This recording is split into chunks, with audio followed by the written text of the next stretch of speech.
Hello, everybody. My name is Cash. Welcome back to In the Corner. Today we have episode 144, and we've got a very busy weekend of fights coming up. A lot of stuff all across the board, Friday through Sunday. But the biggest, of course, is the big boys. Potentially the final time we see Derek Chisora and Deontay Wilder in the ring this Saturday, April 4th, from the O2 Arena in London. And I got to say, I'm very, very much looking forward towards this fight. I know these guys are not going to be fighting for a world title. Actually, maybe, but it's unlikely. These guys are both at the end of their careers. It's marketed as 100. This is Chisora's 50th fight. This is Wilder's 50th fight. Now, Chisora has always said that he's going to get to 50, and that's when he's going to call it quits. So he's saying all week, this is my last fight. He's been saying that the whole build-up.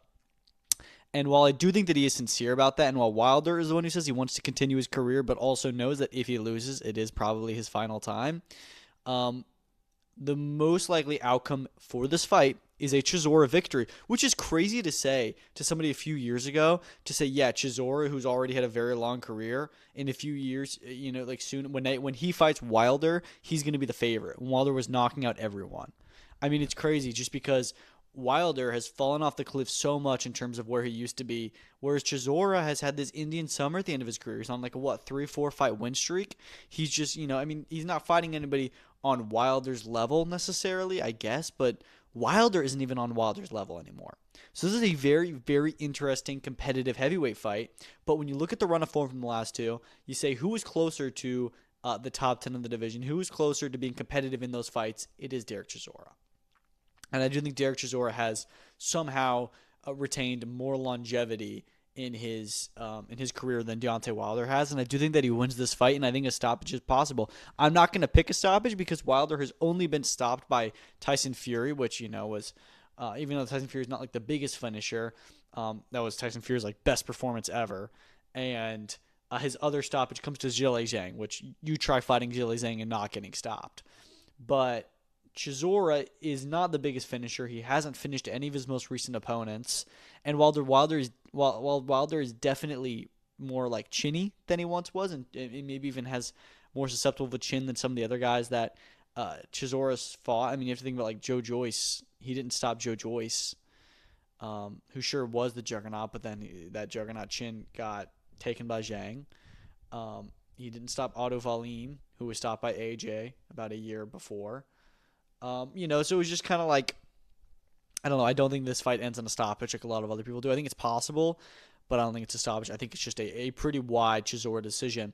Now, what everyone is saying is that if Chisora is able to win the fight, it'd be really hard to imagine that he does lose. I think he's like number one with the IBF, or very highly ranked, where he would get ordered for a title shot without even fighting again after this. So a lot of people think that if he does win and they're like, okay, bro, you can hang it up or you can get a world title shot, he's probably going to hang out for the world title shot, and why would you not? I know it's fun to stop at a good number. That is 50, and he's definitely up there in age. But when you do get that world title dangled ahead of you, you'd kind of be silly to not retire or to not, hang on for one more fight. So we'll see. I'm very curious. I mean, I do think that he is sincere, and I would like to see him retire, and I would like to hope that he will retire, and I think that he'll say in the ring, I'm retiring, but I don't think he's going to necessarily inform the IBF or anything like officially. I think he'll want to stay in that ranking and see what happens. Maybe he does get ordered. I don't know, but yeah, I do think that Chisora wins this fight. I think the build-up has been very fun. They haven't been like talking shit to each other, but Chisora arrived in a tank to the press conference today, which was very Derek Chisora. And I'm just excited to see both these legends throw down one last time if it is their final time. There's a chance we could see both of them come back after this, but there's also a chance we never see them fight again. And I'm really excited that they just decided to make this fight. They said it was easy to make, and I'm looking forward to it. It's the first ever true MF Pro show. I know they had the Mick Conlon card a few weeks ago, but that was a little bit smaller. This is a huge, huge start. The official launch, I would say. And with the official launch, you do need to have your the face of your brand, and that is Vidal Riley, their big signing that they had, probably their biggest name athlete under contract currently, because Wilder and Chisora, I don't think, are actually like MF Pro athletes. And Vidal is in a very good step up against Mateusz Masternak. Now, he did dominate Chev Clark last year, and Chev Clark is maybe somebody that a lot of people would have considered to be higher than Masternak a while ago. I don't know if that's still the case. Definitely not anymore. Masternak is the European champion. He did lose to Chris Smith a couple fights ago, but he was very good in that fight. That was for a world title. Now he's come back. He's got a European title under his belt. And I think he'll give Vidal a good issue in terms of he's going to be tough. He's going to try and hit Vidal hard. Vidal is not the biggest puncher, but I do see him finding a way to dominate this fight, like, similar to how he did Chev Clark. I think that he wins like 9 rounds of this fight. I think it could be closer and it could be more exciting than the Chev fight because that one was a bit boring. But I am excited to see Vidal work again, and I think he takes this one by unanimous decision. It's an IBF title eliminator. He's then with Chris Smith, ready to get their fight on and fight for the vacant IBF title. So very much excited for that. The best fight on this card probably is Denzel Bentley versus Andrew Saavedra for the WBO interim middleweight title. Very similar stakes where the winner of this could be upgraded to WBO champion with whatever happens with Janibek, who is the current WBO champion. Now, Denzel Bentley, he's already fought Janibek, so probably doesn't want to go back to that, I guess. But I think he is a very good middleweight. I think he's on a great run of form. And Saavedra is a really good middleweight. We all remember his fight with Cesar Tapia on that Tszyu Murtazaliev undercard, and that was one of the fights of the year in 2024. So I'm really excited to see him back in action. I think this is a very, very interesting middleweight fight. I think a lot of people are overlooking Saavedra. I think this is going to be really competitive. Bentley hasn't fought since December of 2024. That inactivity will affect him, I think. Saavedra has fought, I think actually the last fight was a year ago on this weekend, but I think it's going to be a great one. I'm going to lean in favor of Bentley, but I would not be surprised at all if this one goes to Saavedra. I think all 3 of these 12-round fights are likely to go the full distance. So it could be a little bit of a long night, but I mean, those are all 3 quality fights and a great start to this new promotion. And then the undercard, you got a fight between 2 okay British heavyweights in Matty Harris and Franklin Ignatius. I don't think either of these guys are going to be fighting for the British title or anything, but hopefully it's a fun heavyweight fight where somebody gets knocked out in the first 2 or 3 rounds and not like a boring 8-round slop fest where they both gas after the first 2-3 rounds. So we'll just have to see. Amir Anderson, one of the best prospects in the sport, who is on Misfits, he's coming in, he's fighting Jordan Dujon as the main card opener. H2O Silva is on this as well. Jermaine Deluayo, who is Derek Chisora's nephew, he's going to be fighting on here. And then you also have Dan Toward and Tom Welland, who are the 2 top Wasserman prospects, even though they were both recently knocked out, still on their comeback trails, I guess. But, I think there's a lot of fun stuff that could be had on the Saturday night card. They were supposed to have the pro debut of Abner Teixeira, who is another MF Pro signee from Brazil. Supposed to be a good amateur, but he apparently the British Boxing Board of Control blocked his debut because he didn't have enough. They were questioning it because they wanted him to have a fight outside of the UK before they would accept it, which is just so stupid. Like, why would you not just give him his pro debut? It's ridiculous, but I believe he already has another fight booked this weekend in Brazil, which is wild. Moving on from there, we got a lot of more fight cards this weekend. One that I think is really getting overlooked is Tim Tszyu's return. He's fighting Denis Nurja for the WBO International Middleweight Championships. He's moving up to 160 ahead of a potential Errol Spence fight in June or July is what we're hearing in Dallas. So, I mean, this is an important fight for him. It will be on Prime Video, so they're going to have it timed to be on Saturday night and then Sunday morning in Australia. I'm looking forward to it. Nurja's undefeated, but this is like all of Tim Tszyu's fights in Australia the last year or 2 have just been him fighting undefeated names that we've never heard of that he just blows through in a few rounds or dominates, and I expect this to kind of be the same. You look at Tim Tszyu, he's lost 3 of his last 5 fights, but it's just hard to imagine that he's still at the elite of the division anymore. 154 is so tough, but I think he can fight and beat guys like this, and I think that him and Errol Spence is a competitive fight. See, I think Tim Tszyu wins this one, maybe even inside the distance. I'm looking forward to seeing him back in the ring. A pretty good undercard. Sam Goodman is fighting for an IBF eliminator for, I believe, the number 2 position. He's fighting Rodrigo Ruiz, who has 23 wins and only 1 loss. I'm expecting to see another dominant Sam Goodman decision. Also on the card, they've got a lot of other 10-rounders, guys like Paulo Acuso and Max Reeves and stuff. Callum Peters is back, who's a big prospect with them. And then they also have the Nelson Asofa Suleiman, or they like to call him Big Nas. And he's going to be fighting Gerard Wallace. So it's weird with him because he's a rugby star and now he's in pro boxing, but they're just having him fight other rugby guys. So it's essentially just misfits. They essentially have their own misfits mini thing with him on all their big cards, which take it as you will, but I don't think we're expecting to see him become an actual heavyweight prospect, and I don't think it would be a good idea. Moving on from that, the first of many, actually. This is the first MVP card on Sky Sports, who they announced that they signed a long-term deal with, which is great news. Sky Sports all of a sudden now has 2 events on Sunday between MVP and Zuffa, starting 2 new relationships. This is the first card on ESPN, and it's the first show in the UK. And I think this is one of the most stacked cards we've seen from MVP. In fact, probably beside their big like pay-per-views and Netflix events, this is their most stacked card. Maybe that fight night they did was in Orlando was pretty good, but I mean, yeah, main event. Caroline Dubois and Terri Harper unifying. Both these gals are champions in the lightweight division, WBC versus WBO. And while I think it is a good fight, I definitely am favoring Caroline Dubois very strongly here. I think Terri Harper may be the weak link out of those lightweight champions, just because she's, not as fresh as the other ones. And Caroline Dubois is definitely the strongest of them. You would have to think that she's the top dog of all of them. She shows the most promise. And I think that she wins this fight, becomes unified, and then maybe the winner unifies with Elif Nurterhan, unifies with the winner of Stephanie Han, Holly Holm. A lot of options for the winner. Speaking of unifications, Ellie Scott and Mayeli Flores finally fighting for the undisputed super bantamweight championship again. Mayeli Flores is good. She's very good. I just think Ellie Scott is super good, and I think Ellie Scott wins this one, goes the distance, and In fact, I actually don't think Ellie Scott ever had a stoppage. Yeah, 11-0, 0 knockouts, but that's okay. She's decently fun to watch. I think that she gets the win here, and then who knows what's going on? I mean, maybe she fights Sky Nicholson. That's the fight I would most like to see her take, but I don't know. I think it'll be a pretty fun fight. Before that, you have Chantel Cameron moving up 2 divisions to fight Michaela Kodaskova for the WBO Super Welterweight Championship, which was just held by Michaela Mayer and already vacated. Doesn't make a lot of sense. Kodaskova is undefeated, so maybe that'll be a good fight. They're fighting over 10 3-minute rounds, so shout out to them. And then Irma Garcia defends her IBF super flyweight title against Emma Dolan. So a big step up for Dolan. I'm not too familiar with Garcia, so that one could be competitive. We'll see. And then you got a lot of good prelims. Shannon Courtney's fighting Elizabeth Oshoba. She's making her MVP debut, also fighting 3-minute rounds. Chloe Watson is fighting an undefeated opponent. And some other male prospects, but nobody to write home about. I think it will be a very, very fun show. The only thing I noticed is that their prelims they're going to have 6 prelims across 2 hours, which they're not all 4-rounders either. So I think that's going to be very tight on time. We'll see if they make it, but they could be late to their Sky Sports debut. But this is a really, really strong card to start the Sky Sports deal and start in the UK. I'm curious how many events they do in the UK this year, but I mean it's a really good lineup. 4 world title fights, women's or not, is very, very remarkable. And I cannot wait to see it go down on Sunday.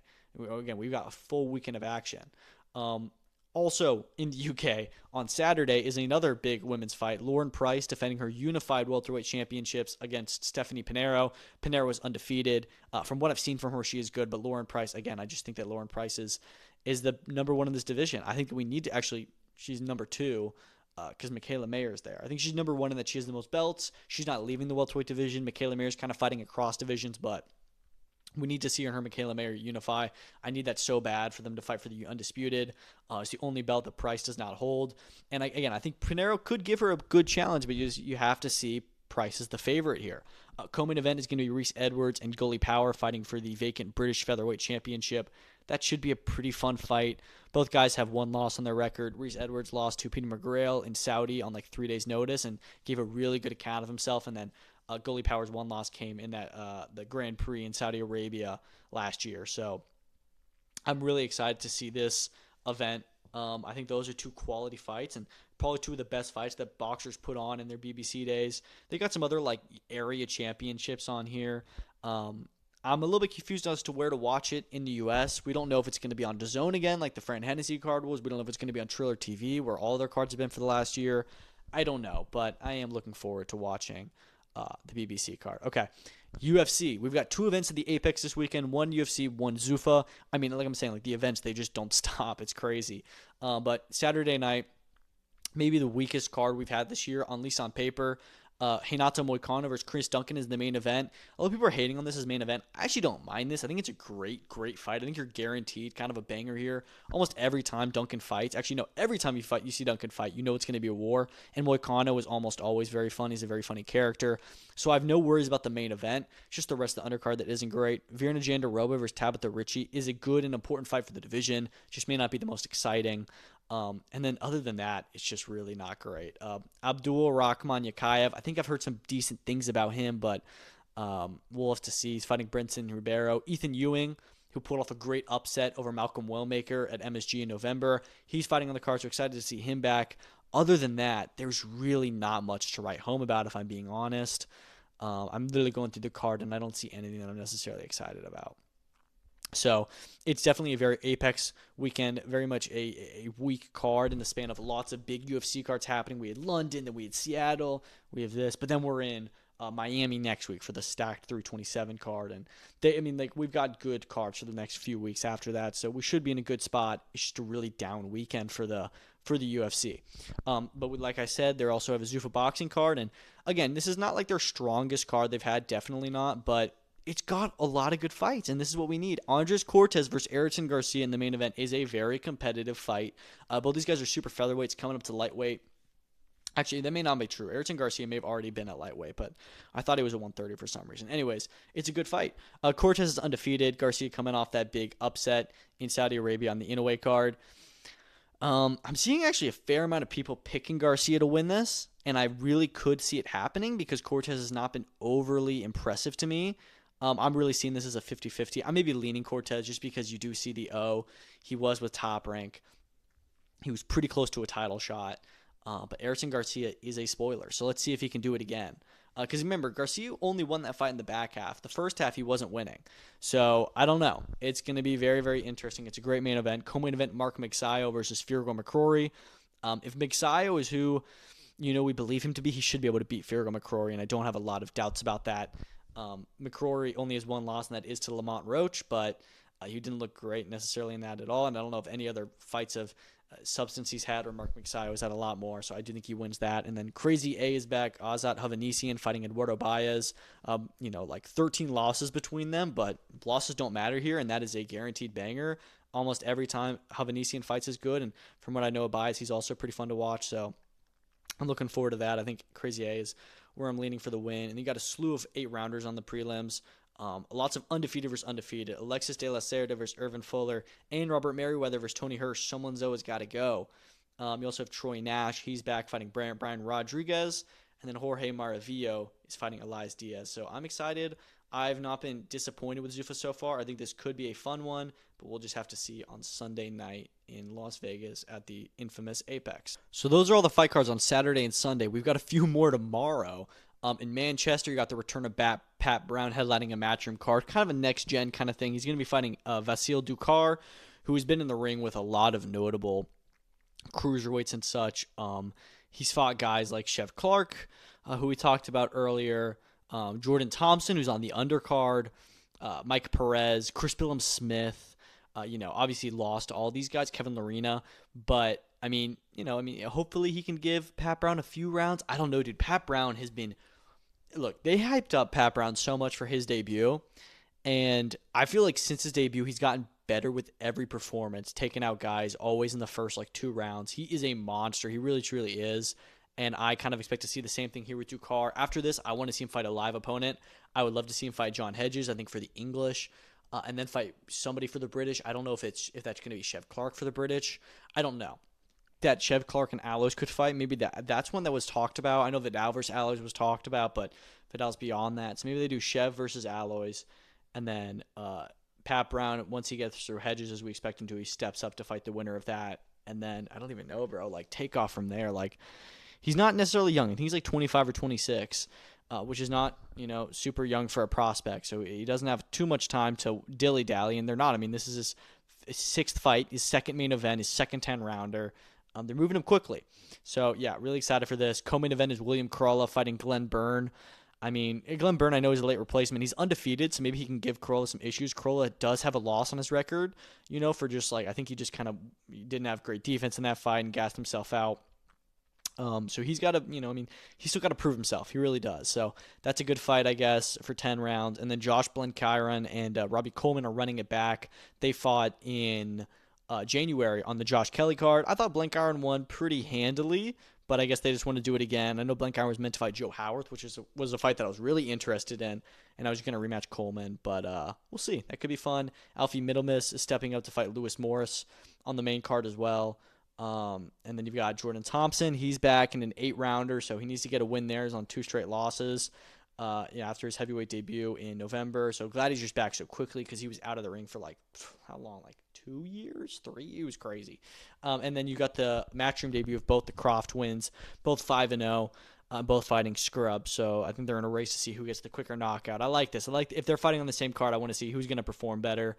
And then you've got some world title fights in the lower divisions. In Japan tomorrow morning, you got Rene Santiago defending his WBO and WBA unified light flyweight championships that he just unified with Takami in December. He's fighting Masataka Taniguchi. I mean, look, Taniguchi, another Japanese opponent. It's on Japanese soil. You already know that this is usually a setup to be a smash and grab, but I think that Santiago, I'm backing him. I think he's the guy in the division right now. He has to be with having 2 belts. And if he wins this, dude, give me unification with somebody like Shokichi Iwata. I would love to see that. But we'll just have to see how the cookie crumbles. Marlon Tapales, he fights in the co-main event against Yukinori Oguni. Competitive fight. It's at featherweight, I see, so I don't know what division Tapales fights at. I feel like every super bantamweight guy just always fights at featherweight. Like, you look at the ranking, and they've all most recently fought at 126. It's kind of annoying. So that should be fun. And then in California tomorrow night, Pedro Tatarin, he defends his IBF minimum weight title, I believe, for the 3rd time against Gustavo Perez, who's 16-1, so decent record. You know, Tatarin gets through him. I would like to see him, try and get a unification with Koyaza or Jerusalem. I know they're supposed to fight each other, so he may be waiting for a bit. I don't know. But I do just really want to see some big fights happen at the minimum weight division because there's good fighters there.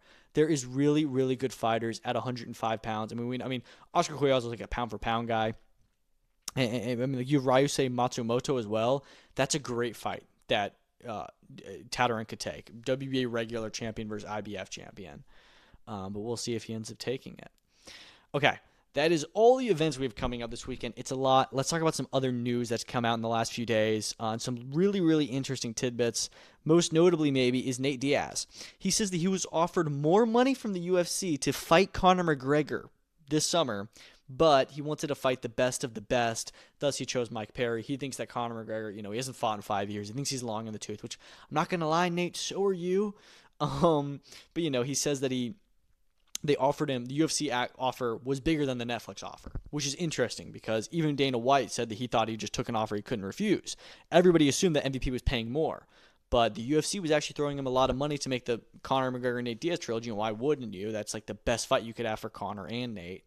But he wanted to fight. I mean, him and Mike Perry is guaranteed violence. Like, I'm not mad at all that he took that fight. I would have preferred if he fought Conor McGregor. This is a great fight.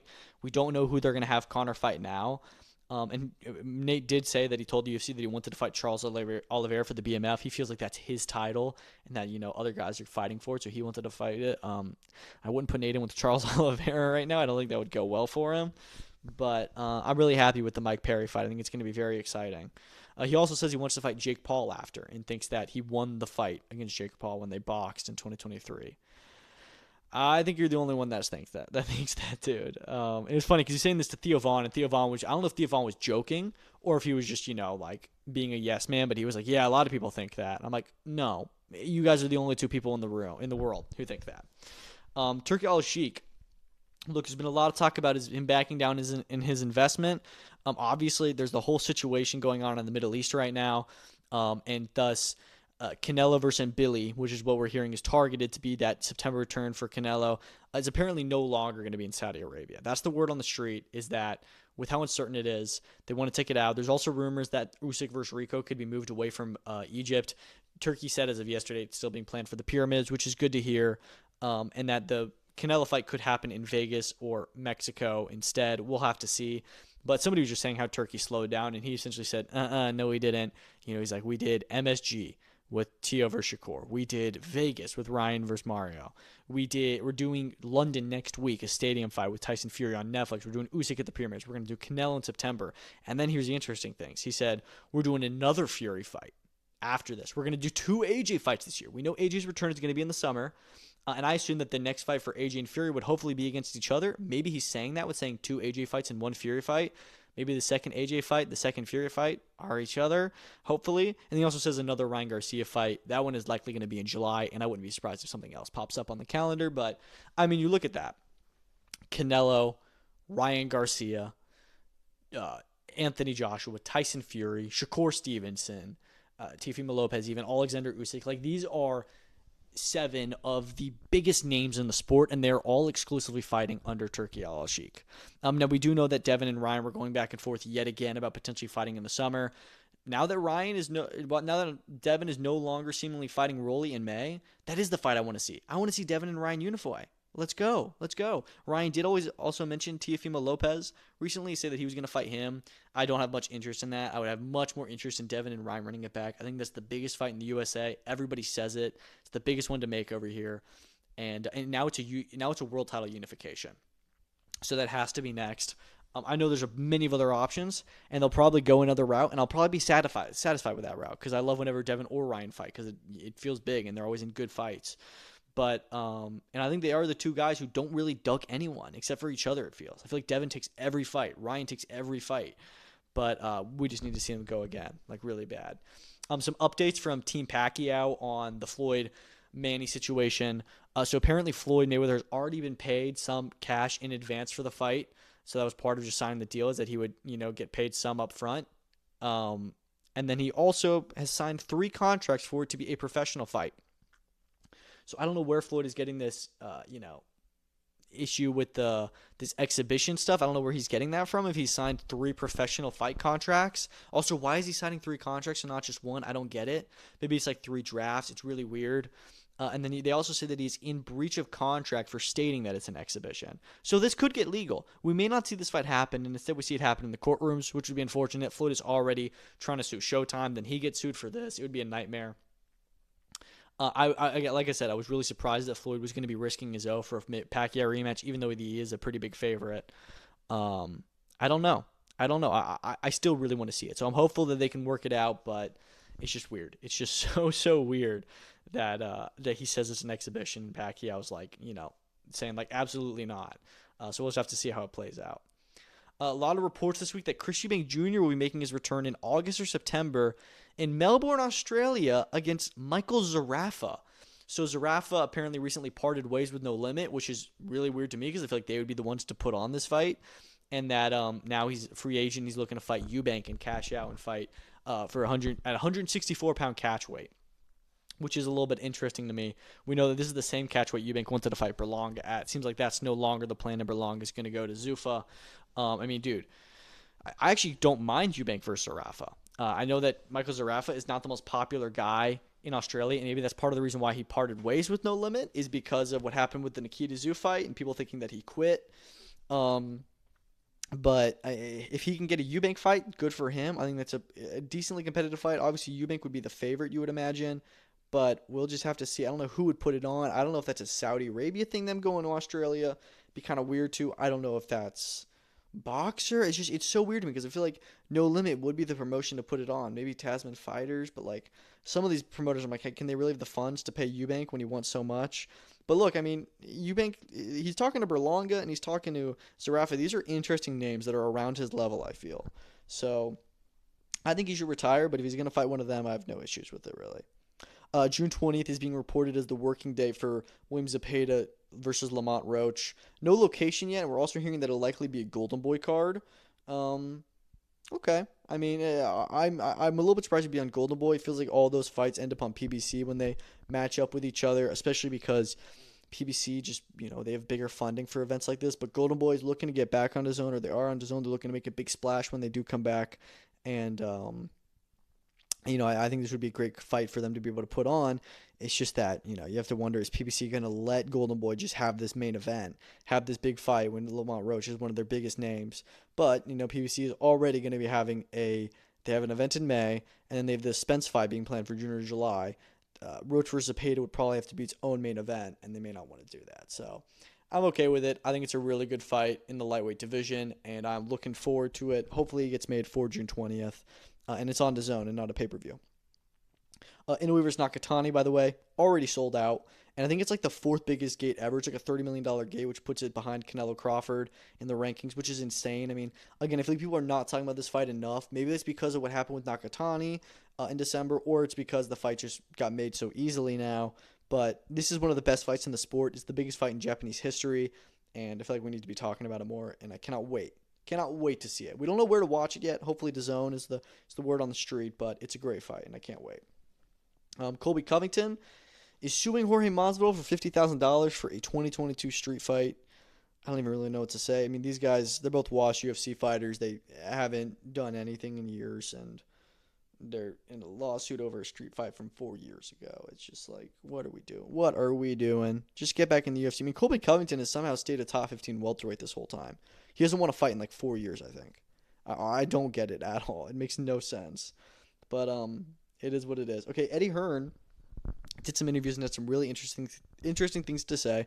We'll just run through it quickly. He says that Fundora versus Kelly is in the works. They've talked to PBC about doing it. Fundora's interested in that. Fundora obviously fought over the weekend, and it felt like, what is next for him? We were unsure with everybody else booked up. Kelly's not booked up. I don't think this fight happens just because it's PBC and in Matchroom, and I don't know if they can get it done. I think Kelly having a voluntary defense is more likely, but if you can do Fundora versus Kelly and Boots versus Ice in the winners fight for undisputed in the super welterweight division, the best division in the sport, we're cooking. I love it. I love it. And Virgil, meanwhile, is on the sidelines because of poor fight negotiations. But I love it. I would love to see that. He also says that Ben Whitaker is very likely to fight on the Boots Zayas card, so he's going to make his U.S. debut after his pushover fight in April in Liverpool. And says that Conor Benn borrowed $550,000 from him, but then, said that he didn't lend him a cent, which is just so weird. And, I mean, I saw some people were saying Eddie's close to admitting that Conor Benn was on PEDs. He's so pissed at him. He's very, very angry with Conor Benn for leaving him, and it feels like he's about to let a lot of the loyalty go as Conor did and start just telling the truth about certain things. So I'm very curious. He also mentions that Regis Prograis shouldn't be in the ring as badly injured as he is. This is a rumor. A rumor is going around. We heard the fight was off, and then Regis said no, it's not off, and Conor said no, it's not off. The rumor is that Regis is very injured and should not be fighting, but they're still going through with the fight because it's such a big payday for Regis and for Conor, and TKO and Zuffa and Ring, they don't want to mess it up because this was such a big controversial play that if they don't even deliver the fight, it'll be bad. So I find that very, very interesting that Prograis is going to be in the ring injured. And Conor Benn is getting $15 million to beat a not only washed Regis Prograis, but a washed injured Regis Prograis in 10 rounds at a catch weight like 15 pounds above where he should be fighting. It's absurd, dude. It is absurd. Kind of a weird part to mention this, but I just checked Twitter and saw that Deontay Wilder's been hit with a lawsuit 48 hours before his fight with Derek Chisora by his ex-fiance's son, who's claiming that he would beat him when he was a minor, and that they're using claims of like wanting a body on his record as a proof of having like a violent mindset. And Wilder's attorney is claiming that it's all he's completely denying all the claims. I don't know. It's definitely very weird that they would bring this up right before Wilder's about to have a big fight, and they're definitely trying to derail it. But I don't know if this is legit. Usually when stuff like this happens right before somebody's about to have a big moment in their career, it's not usually real. And I shouldn't say that. It's not it's usually done so more to make a publicity statement than it is to actually win the lawsuit. So I don't know how serious the claims are. I can't really speak on it at all, but yeah, definitely crazy that I wonder if this will play into Wilder's mindset at all. Having a lawsuit, having a family issues, having all this big and all of it public, 2 days before he's about to fight for potentially the last time. It couldn't be good for him. The IBF has finally ordered the vacant title fight. Obviously, Janabek just vacated his middleweight title, or stripped of his middleweight title. Etinosa Oliha and Aaron McKenna have been ordered to fight for it. Now, both these guys, neither of them have a big promoter. I think Oliha does have a promoter, but it's like probably an Italian promoter, not as big. And McKenna, I'm pretty sure, is a free agent. I know he's been on Matchroom shows, he's been on Boxer shows, but I don't think he's actually signed up with anyone. So don't know where this fight's going to end up. I would, back 2 years ago, you would see just Turki buy it and put it on a show. We don't really see that anymore. I think a lot of talk had been about Matchroom going after Aaron McKenna. Now that he's about to fight for a world title, now is the time that you sign him up and say, hey, you want to come over for us? We've got some other middleweights he could get into fights with. I say that that's what you do. I think Matchroom probably ends up getting this fight set up, and then they have him fight somebody like Amma Williams. Maybe George Liddard gets moved quickly, and then the next year or two, he's fighting for a world title. Who knows? But, yeah, it's a good fight. It's a really, really good fight. These guys are both like top 10 in the 160-pound division. McKenna had that great win over Liam Smith and then hasn't done anything since. So excited to see that he's finally getting his title shot. Some UFC updates. Charles Johnson versus Asu Almabayev has apparently been booked for June 27th at UFC Baku in Azerbaijan. Great fight. Great fight.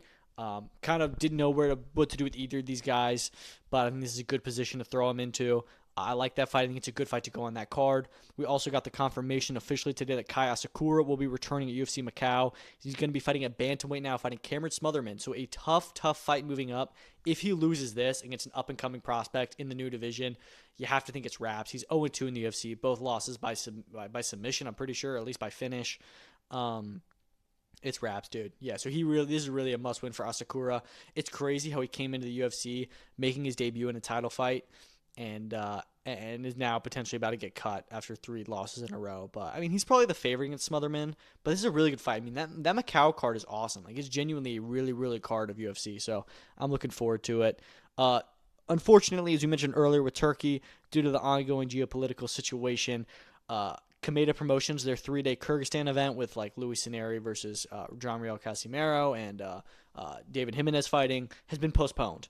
We don't know when it's going to be rebooked. I wouldn't be surprised if it doesn't end up getting rebooked. I mean, it's got to be really hard to put on a 3-day card like this. I think it would take months to get it back in order to find 3 working days in a row. But this is probably the right thing to do. I mean, I don't even know if people can really like fly there right now. I don't know what's going on. I don't know how difficult it is, but it was just 2 weeks away. So this definitely is a big bummer. I mean, that's not just one event's worth of fighters. That's 3 events worth of fighters, and they were full fight cards. So you definitely feel for everyone involved. But it's just unfortunate. It's really, really unfortunate because there are some good fights on those events. PFL, their Tszyu Falls card on May 2nd. I don't know if I'm saying that right. I had been saying that this Logan Storley versus Zendelli main event wasn't really doing it for me. Wasn't getting me excited. They've got a really good undercard now. So while it's a weaker main event compared to what we're seeing with the PFL, where they had the middleweight fights, and then they were going to have Paul Hughes, but he's out, and Patrick Harvey Roar versus Benson Henderson, and I just feel like the PFL is putting on so many great main events. This one's got a really good undercard. Gadzi Rabadanov will return. He's going to fight Alex Chizov in the co-main event. That's a solid co-main at lightweight, and then Hayden Ferreira, who is one of the PFL's biggest names heavyweights. He's going to be fighting Sergey Bilosteny, so Ferreira is a favorite in that fight, but I think it's a good one. And then Magomedov is returning off of his loss to Pettis, and he's going to be fighting Leandro Higo. So you got 4 good, solid fights to go on ESPN there. I mean, dude, I'm not going to lie. The PFL's restructuring under John Martin and how quickly they're doing a turnaround by just doing the UFC format as everyone's been telling them to, it's really working. It's really, really working, and I'm so excited to see the future. And I'm curious what happens with their rights deal at the end of the year. Do they get to stay on ESPN? I don't know if they do. Maybe they go to somewhere like HBO Max, where they were for a little bit. Maybe they go to DAZN. I don't know. But I hope that they do end up somewhere big because they're really turning it around and putting on quality fight cards. Mirko Cuello is no longer the interim champion. There's been a lot of talk about this, but he is now the #1 mandatory challenger to Brandon Figueroa. So who wants to unify possibly with Espinoza or something, and I'm okay with that. I'm really okay if Figueroa decides to unify. Mirko Cuello has definitely been waiting on his title shot, and I actually feel like at this stage you're in a better position to be the #1 challenger than the interim champion, because the interim champion never actually gets ordered to fight the champion. In fact, a lot of the times the mandatory is still the #1 challenger over the interim champion, even though that makes no sense. I feel like that's what happens. So this makes more sense for Mirko Cuello to just be mandatory challenger. And it looks like the WBA is actively trying to get rid of the amount of champions they have, which is good because they have way too many. And then the last bit of news, Eye of the Tiger announced today that Wilkins Mathieu is going to be fighting Esquiva Falcao, so another step up on June 11th. Wilkins Mathieu is a very, very good prospect they have in Canada at super middleweight. And this is also 1 week after the Albert Ramirez-Lerone Richards card. So back-to-back shows for Eye of the Tiger when they usually do one every month or two. So 2 in the same 2 weeks is awesome. It's in a different location. And also I'm noticing there was no punching grace on the poster for this fight where there is on the Ramirez poster. I don't know, because now they're on DAZN. DAZN is on here. If they're exclusively on DAZN now, I was kind of wondering if that's what was going to happen, because, is Punching Grace kind of dissolving? Before it was Punching Grace and ESPN, then it was both of them, and then it was just Punching Grace. Now it's Punching Grace and DAZN. Looks like it's just going to be DAZN. I don't know. I think that there is a lot of good fights the Tiger can make, and I'm really liking their shows this year. But that's all I've got for today. I went pretty quick because there's a lot to talk about. But Derek Chisora, Deontay Wilder this weekend, I cannot wait for it. So many other good fights. Curious to know what everybody else thinks. It's going to be a good one, but thank y'all so much for listening, and peace out.